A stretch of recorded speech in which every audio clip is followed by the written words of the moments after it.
Shalom, shalom. All praise to Yahweh B'Shem Al-Shai B'Shem Rakakadash.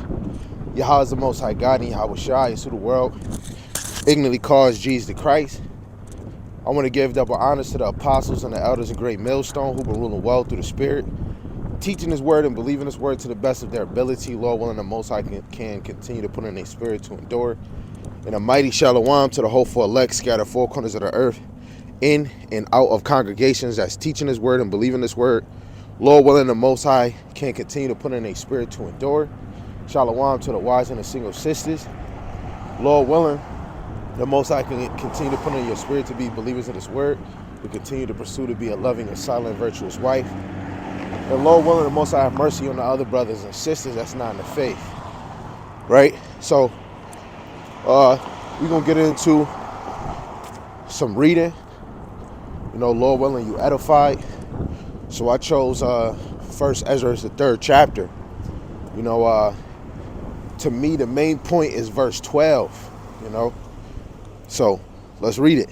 It says, the Emperor Doris gave a great banquet for those under him, all the members of his family and staff, all the leading officials of Persia and Media, all his chief officers, administrators, and governors of the 127 province stretching from India to Ethiopia.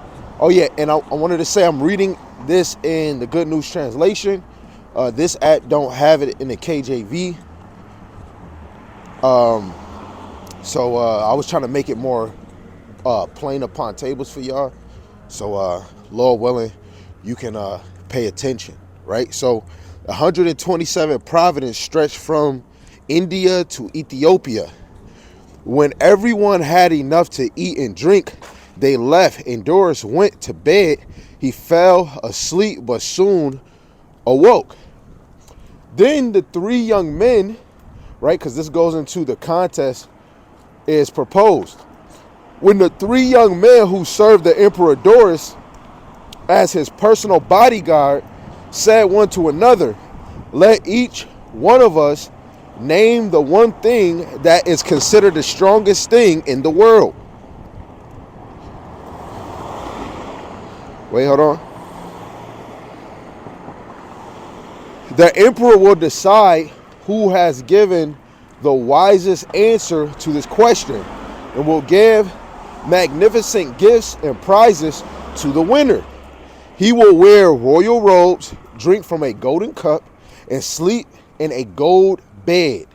He will have a chariot with gold-studded bridles, wear a fine linen turban, and have a gold necklace. Because of his wisdom, he will be an advisor to the emperor and will be given the title relative of the emperor. Then each of them wrote down the best answer he could think of, sealed it, and put it under the emperor's pillow. They said to one to another, when the emperor wakes up, the statement will be given to him. He and the three leading officials of Persia will decide who gave the wisest answer. The winner will be given the prize on the base of what he has written, right? And I'm just saying it's a movie. It's a Daniel movie that you could watch, because this is Doris the king, and at that time Daniel was around, and in the movie you could actually see later on in the movie where the three wise men tell the king their sentences. Is the Daniel movie. I think it's the title of the movie is called The Book of Daniel, right? Verse 10, it says the first wrote, there is nothing stronger than wine. The second wrote, there is nothing stronger than the emperor, the king. Salaki, y'all. 12, and the third wrote, there is nothing stronger than a woman, but the truth can conquer anything, right? That was the point. You know, the whole point of this whole lesson is to let every man and every woman know the truth is going to take the victory. You know, the truth is actually what's going to win at the end, because Yahweh Shem Shai put that code is already there. He's the author, just like a movie director. He knows the end.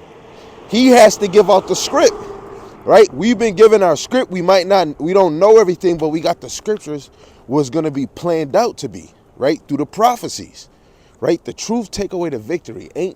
All of these joints is strong. That is true. But nothing is going to take the victory in the eyes of Yahweh Shem Yahushai, right? So verse 13, it says, when the emperor woke up, the written statements were given to him, and he read them. Then he sent messengers and called together all the leading officials of Persia and Media, including the chief officers, administrators, governors, and commissioners. He took his seat in the council chamber and had the three statements read aloud. Bring in the three young men, he said, and let them explain their answers. So when they were brought in, they were asked to explain what they had written.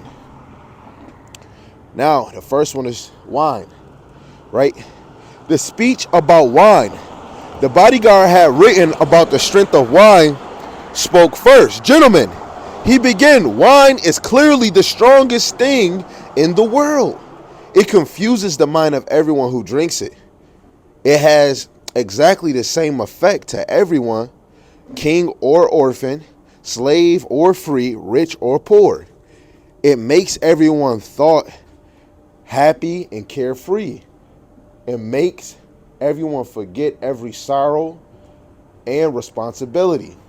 It makes everyone feel rich, ignore the power of kings and officials, and talk as if he owns the whole world. When men drink wine, they forget who their friends and their neighbors are. And then they are soon drawn their swords to fight. Then when they sober up, they don't remember what they have done. Gentlemen, he concluded, if wine makes men act this way, it certainly must be the strongest thing in the world, right? So Lord willing, we can continue the read on to chapter 4 to show the rest of the strongest, because we want to understand why and how do the truth take away the victory, right? The truth take away the victory because the truth is Yahushai, right? The truth is Yahushai. Now, just to give you a closing precept, I believe I would like to go to Revelations, the 19th chapter. I think that's where we're going to go. Revelations, the 19th chapter. Put this in the KJV. And I believe around... it's verse 13, but we'll start at 11. It says, and I saw heaven open, and behold, a white horse. And he that sat upon him was called Faithful and True, and in righteousness he doeth judge and make war, which is Hamashiach Yahushai. His eyes were a flame of fire, and on his head were many crowns, and he had a name written that no man knew but himself. Right? He had many crowns because he was taking the kingdom dominion from all the other kingdoms before him. Right? He had a name that nobody knew. Some people want to say, see, none of us really know his real name. No, this is going into his rank. Right? Because the Most High is the Ancient of Days. Yahushai is the Alpha and Omega, right? They all serve one purpose, which is the purpose of Yahweh. They're all on one accord, and this is the demonstration of abiding in the Most High, right? Yahushai abides in the Most High, just like the Spirit abides. They are in one, right? In mind and thought, right? But verse 13, it says, and he was clothed with a vesture dipped in blood, right? Isaiah 63, and his name is called the Word of God, right? St. John chapter 1, verse 1, right on down, right? The Word of Yahweh Shem Shai. Even when you go to Wisdom of Solomon, the 18th chapter, the 15th verse, right? The Word leaped off of his royal throne into a land of destruction, right? So the truth is going to take away the victory. The whole point of understanding the truth is that it is Yahushai. It's Hamashiach Yahushai, right? We get in the time of Passover, and we need to confess, the name of Yahweh Shai, man. We have to confess what he has done for us, man. Right? For him being a ransom for us, we have a chance, man. We have a chance to get the kingdom, man. All praise to Yahweh Shem Shai. He thought about us.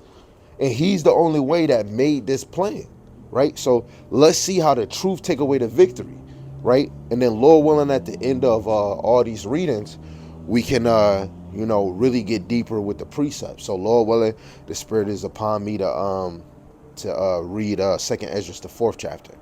But with that, Israel, I love y'all to the moon and never back. Shalom, shalom, shalom.